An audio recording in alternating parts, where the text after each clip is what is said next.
Welcome to News Now on TV360. I am Thelma Okoro. The Nigerian government has approved a 3-year plan to borrow from abroad as the country seeks to move its economy away from a recession. Official data from the country's Bureau of Statistics shows that its gross domestic product contracted by 2.06% in the second quarter, sending Africa's biggest economy into a recession. This comes after a decline in the first quarter of 2016. Nigeria's Minister of Finance, Kemi Adeosun, says the loans to be borrowed would come from agencies such as the World Bank, the African Development Bank and the China Exim Bank, as well as other development agencies like the Japanese International Cooperation Agency. Nigeria was Africa's largest economy and its top oil producer, but its public finances have suffered as the price of crude oil dropped around the world. Adeosun also added that the government was looking to move the economy away from its overdependence on crude oil. Nigeria's main opposition party, the People's Democratic Party, has called for the immediate resignation of the country's president, Muhammadu Buhari, as the country slid into a recession. The PDP in a statement said it saw the crisis as a direct consequence of Buhari's ineptitude and incompetence approach to economic management. Nigeria is facing its worst economic crisis triggered by a slump in crude oil prices, which is its mainstay and has hammered public finances as the naira and caused chronic dollar shortages. Crude sales account for around 70% of government revenues. The MBS said Nigeria's gross domestic product contracted by 2.06%, marking its first major recession in 29 years for Africa's largest economy. Analysts have long predicted that Nigeria's economy was heading for a recession. It said the policies were a repeat of the archaic and incoherent economic policies the president similarly pursued as a military head of state between 1983 and 1985. The federal government has approved a roadmap for the growth and development of Nigeria's mining industry. The roadmap, which will outline the contribution of mining to the growth of the GDP, is said to be in line with the vision of President Muhammadu Buhari's administration to diversify the economy away from oil. The minister in charge of the mining sector, Kayode Fayemi, says the roadmap, which was an offshoot of that of 2012, approved the setting up of an independent agency to regulate the industry. He told reporters that the name of the mining and solid minerals industry has also been changed to the Ministry of Mining and Steel Development. The Nigeria Society of Engineers say it has put in place machinery to check quacks operating within the society to reduce cases of building collapse. Adeolu Ogundare, who is the chairman of the Ikeja branch of the engineering body, revealed this at the annual engineering week held in Lagos. He said that the activities of engineers in the country are being monitored closely to curb corrupt practices. Our correspondent Abiola Ismail now reports. Incidents of collapsed buildings have been on the rise in Nigeria in recent times, and the blame is always dumped at the doorstep of the Nigerian Society of Engineers, who are professionally licensed to ensure safety of structures. The body, however, says it has set up machinery to flush out quack among its foes. There is the issue of misinformation. All the building collapses are not as a result of engineering personnel's involvement. A lot of quacks are involved in this, and so as a society, we've set up the engineering regulation and monitoring unit to go out to site to organizations. In fact, it's not even about building alone, but about the organization. You go to some organization, you see a lot of people call themselves engineers, engineering managers, and they have no bearing with engineering. And so we are trying to correct that, go out of the way, make sure that the people that are practicing engineering are really engineers, and not only engineers, but qualified to practice engineering, which is the second leg of it, and that is the internal control mechanism. The body also warned Nigerians to stop patronizing non-professionals when constructing their houses to eradicate cases of collapsed building. Guest speaker at the event, Larry Okpakunle, who spoke on the theme Innovation and Ethics in the Engineering Practice, wants government to look inward and reduce the intake of expatriates. Okpakunle and other speakers say this will also reduce the unnecessary pressure on the foreign exchange. Societies like Nigerian Society of Engineers hold their members accountable and responsible for all their actions. where there's pain, people will avoid pain. Where there's pleasure, they will continue, to do whatever they do. There has to be consequences for everything you do. The consequences can be positive, it can be negative. But in this case, I think it's important to drive home that you can be held accountable for your actions. And if you are held accountable for your actions, definitely you do the right thing at the right time. It's a synergy between everybody. It involves everybody, both the designer, the contractor, the supplier, and even workmanship too has to do with it. Because if you have poor workmanship, you have failure. So there should be collaboration between all stakeholders in this business. The event was concluded with a call on federal government to provide a competitive condition for local engineers to compete and showcase their capability in the field of engineering, rather than relying on expatriates always. Nigeria's federal government has urged state governments and private institutions to respect its set minimum wage. Minister of Labour and Employment Chris Ngige gave this warning during a meeting with NLC President Ayuba Waba and Labour leaders in Nasarawa State and in Nasarawa State government. The minister was in the state to address the labour crisis between the state government and his workers. We will also meet with the Joint Council, NJC of Nasarawa Negotiating Joint Council, and the federations, NLC and the TUC, and they'll receive your brief. Next week, we will then fix a date for all of us to assemble and dot the T's and I's on whatever we will deliberate on. Your very balanced disposition to try to resolve these issues, which is also part of your mandate. Because, as you said, in labor administration, what we have is social partners. Social partners will then engage in a process of social dialogue with the whole essence of arriving at a collective bargaining agreement. Because employment is a contract. We are both the employer and the employee. They have their do's and they have their don'ts. Either of the parties, whether the employer or the employee, does not play by the rules, obviously we will have this crisis at stake. This is just one, Honorable Minister.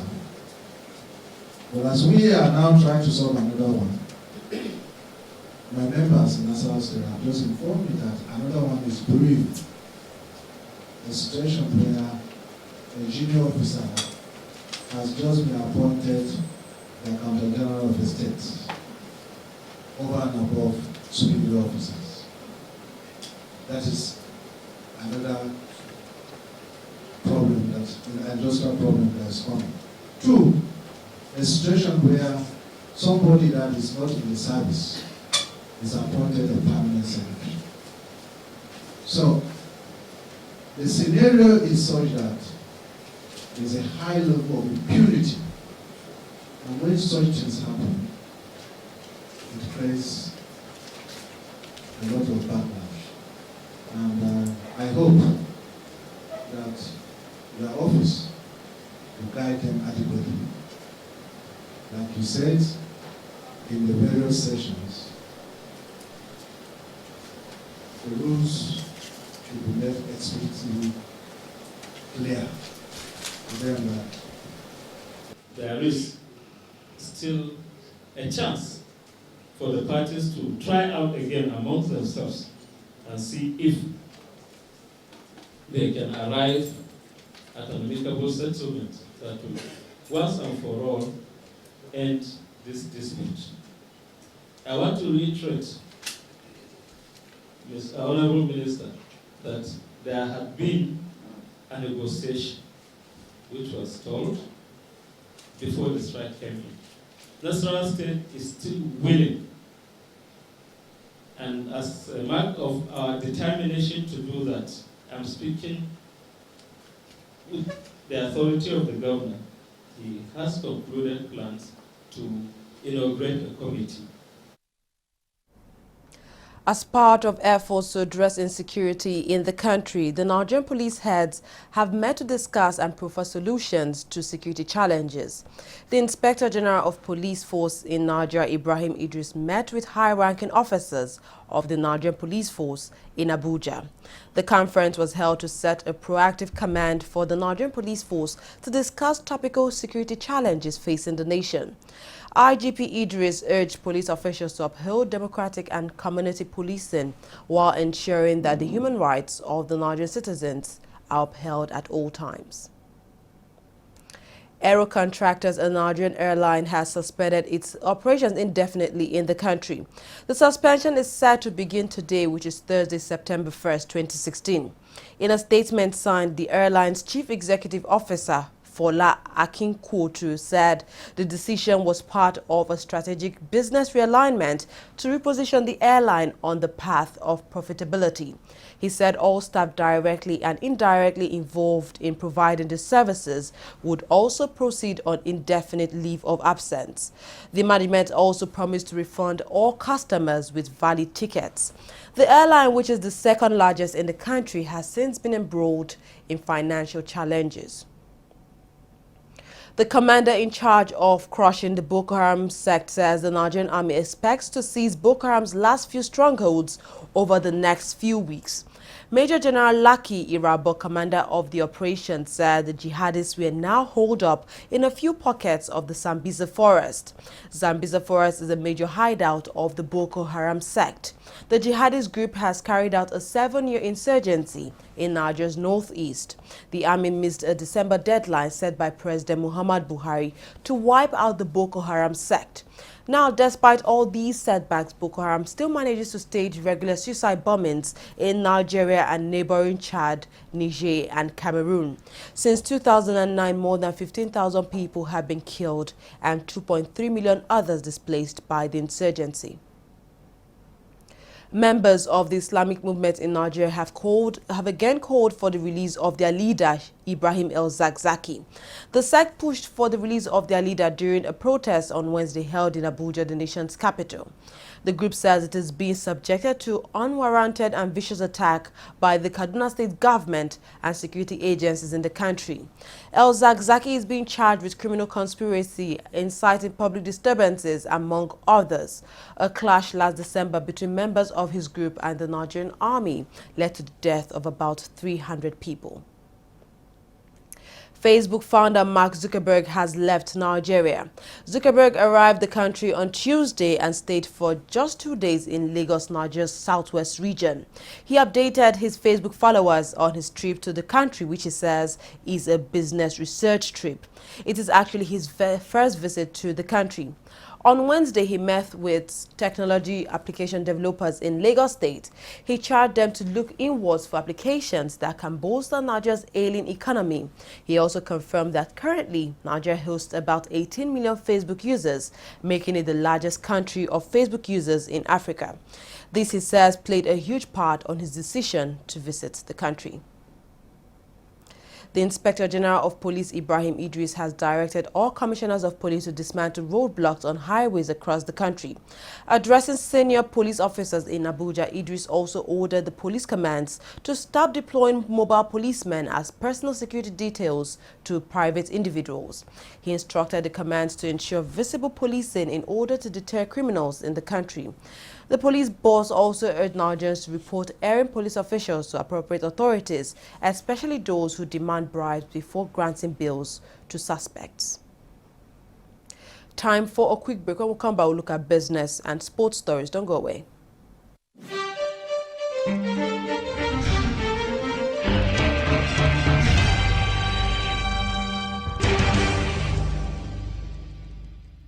Corruption not in my country. How work? Correct, Oga. What is it that you are doing? Oga, they command the part now. Make we go sell for. Oga, na correct kuza be this o. Oga Titus and him boys them. They do am. They will command the original parts, sell them, make plenty kuza. No wonder our customers bring the generator back to our workshop because they bad. And now because of stuff. Now because say they overuse the generator. Plus say NEPA no they give them electricity. Before I open my eye, Makachuku look at my talk in the heaven. Replace this original generator parts back inside this generator of my customer. In short, before una do am, frog jump. One. Frog jump. 1, 2, 1. Stealing of generator parts or changing of original parts to a fake one. That is the corruption.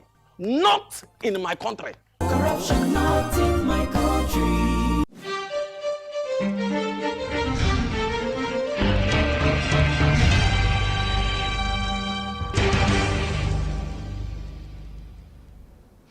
Welcome back. The Director General of the Industrial Training Fund, Dixon Onoha, says Nigeria can only fulfill its aspiration of becoming a member of the G20 through development of technology.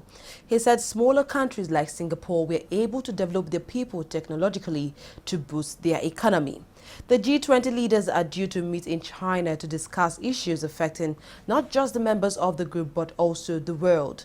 The ITF boss says Nigeria needs to build a workforce that is technologically compliant. For us to join such, the G20, we cannot join G20 when our, industrialization level is at the point it is now. We need to boost it, and one of the ways ITF is helping to boost it is through skills development. There can't be industrialization without skill, and I believe that is very clear to every one of us. All the countries that have made good advancement in industrialization are organizations that placed good emphasis and a lot of emphasis on skills development. The ITF also explained that the agency is considering the establishment of additional skill training centers to provide university graduates with on-the-job experience. He says this will help reduce the rate of unemployment.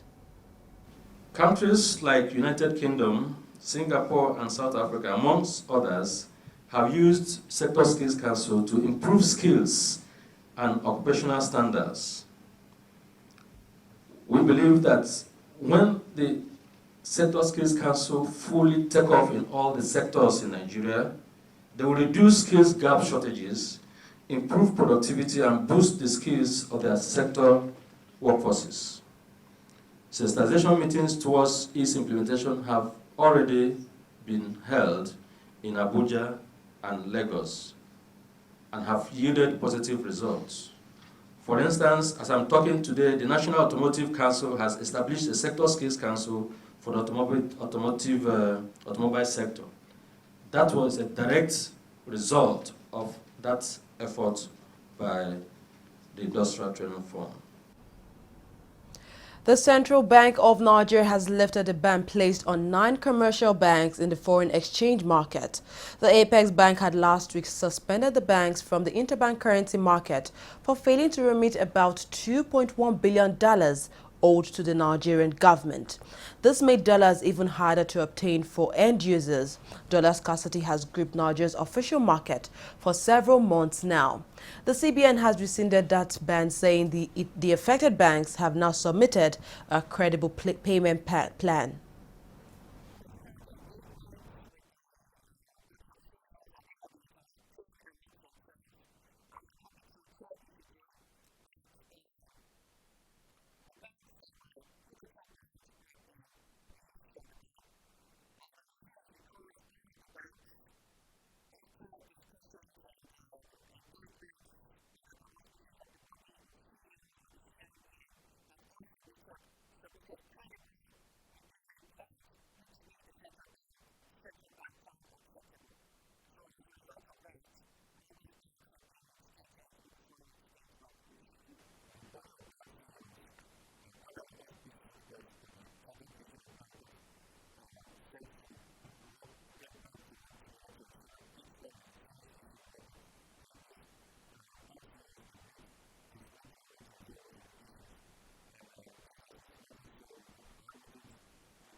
The continued scarcity of foreign exchange pushed the naira to an all-time low of 420 against the United States dollars at the parallel market.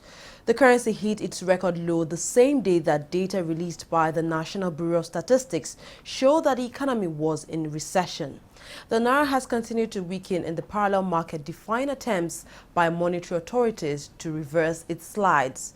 Nigeria in June this year ditched a 16-month-old peg of 197 naira to the dollar to lure back foreign investors who fled both the equities and bonds market in the wake of the plunge in crude oil prices.